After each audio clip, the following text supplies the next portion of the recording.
C'est important pour nous parce qu'effectivement, c'est pas très évident au sein de Vinci de prendre des positions qui vont...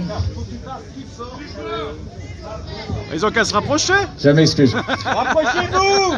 Je disais que ça faisait beaucoup de bien l'accueil que nous avons eu, pas seulement la CGT, mais toutes les délégations syndicales, et que nous en avons besoin. Et surtout, rester exigeants envers nous, parce que, bon, c'est pas joué quand même. Nous, la CGT Vinci, c'est une histoire récente pour nous, puisqu'on s'est engagé dans une prise de position collective sur le projet d'aéroport de Notre-Dame-des-Landes en début de cette année seulement. Jusque-là, les militants avaient des positions individuelles, et en résumé, on était d'accord, mais on ne le savait pas. Et puis, nous avons été un petit peu interpellés par le collectif anti-aéroport de la région parisienne, qui est venu manifester au siège de Vinci. Et de là, ont commencé des contacts. Et chez nous, nous avons décidé de prendre une position collective sur Notre-Dame-des-Landes qui s'est faite très vite, à notre grande surprise.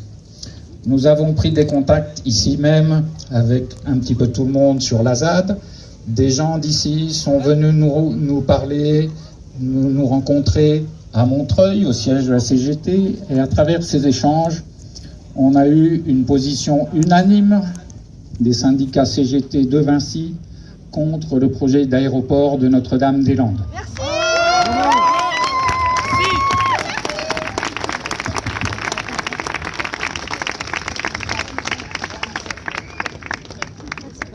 Aujourd'hui, nous avons répété cette solidarité, nous avons répété nos positions, et nos positions vont au-delà de la solidarité. J'ai entendu convergence des luttes. C'est exactement ça. Convergence des luttes, c'est-à-dire que nous avons nos propres intérêts dans cette affaire. Nous nous mobilisons en tant que syndicalistes.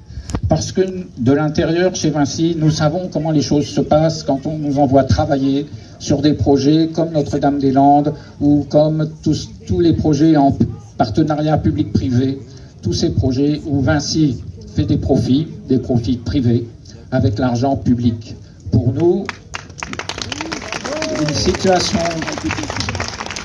situation comme ça se traduit, je ne vais pas rentrer dans le détail de ce genre de contrat, mais se traduit par une violente dégradation des conditions de travail, par un recours massif à de la main-d'œuvre dans des conditions inacceptables, en particulier en utilisant à outrance l'intérim, la sous-traitance et le prêt de travailleurs...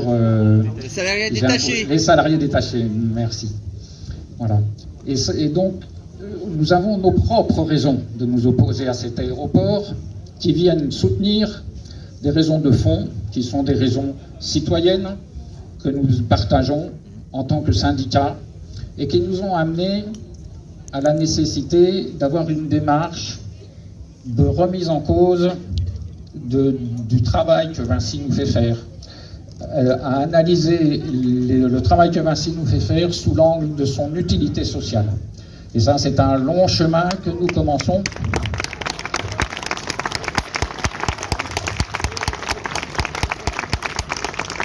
Mais nous avons le sentiment de renouer avec l'histoire même de notre syndicat, de sortir d'un hiver et de retrouver des valeurs qui ont été partagées par tous nos prédécesseurs dans nos syndicats. Et je pense que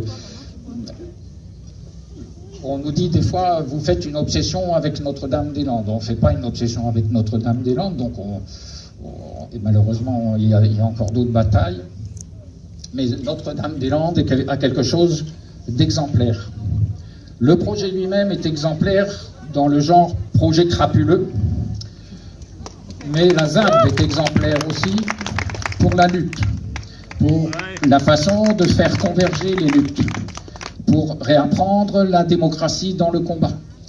Et nous avons beaucoup appris des contacts que nous avons eus ici, et notre solidarité est faite de sympathie avec des personnes que nous avons rencontrées en chair et en os, et ça fait qu'on ne fera jamais détruire quelque chose ici, parce que pour nous c'est carrément presque sentimental. Merci. Merci beaucoup.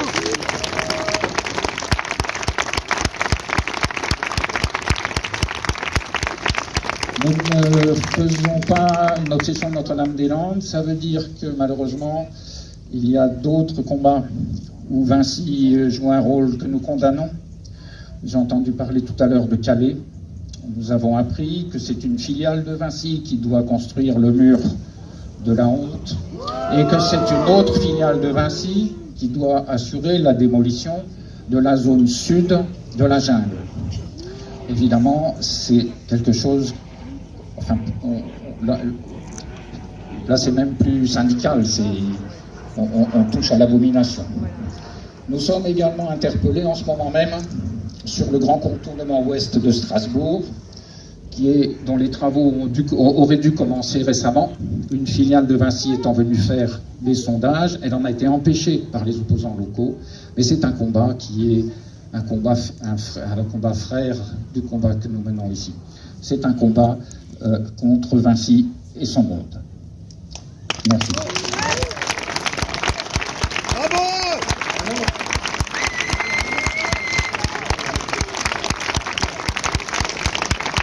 Bonjour à tous. Moi, je représente la CGT AGO. Pas AGO, AGO, parce que la CGT, on dit AGO, pour se démarquer. Alors, qu'est-ce que la CGT AGO? C'est un syndicat interprofessionnel qui regroupe tous les métiers de la plateforme aéroportuaire. Bar-restauration, les pompiers, l'avitaillement des avions, les bagagistes.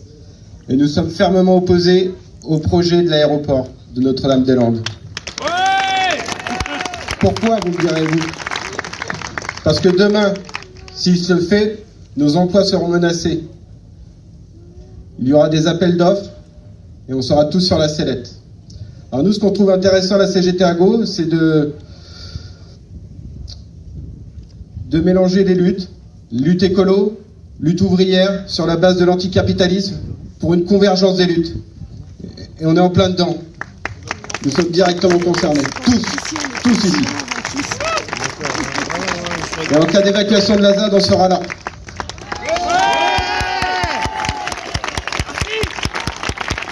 Nous sommes là, nous serons là, si vous avez bien retenu. Voilà, en gros. Ça va aller ? Super! Ah oui, une dernière chose. On a pensé se réunir avec d'autres syndicats, avec par exemple Solidaire et les copains de la CGT, du collectif de la CGT contre l'aéroport, pour penser à des actions communes en cas d'évacuation. Merci. Merci à vous.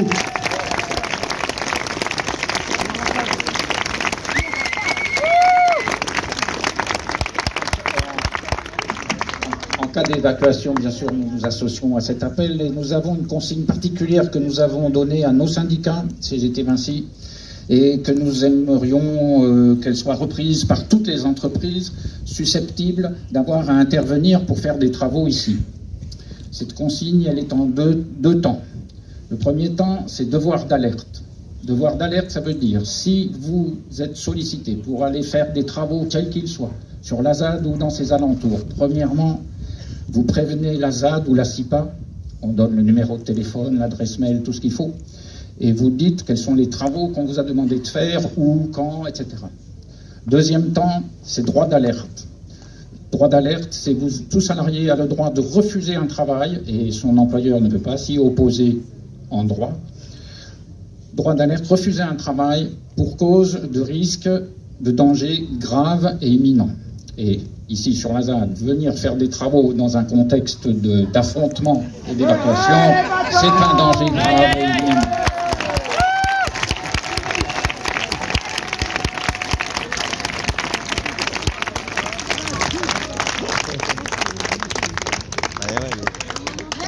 Merci beaucoup.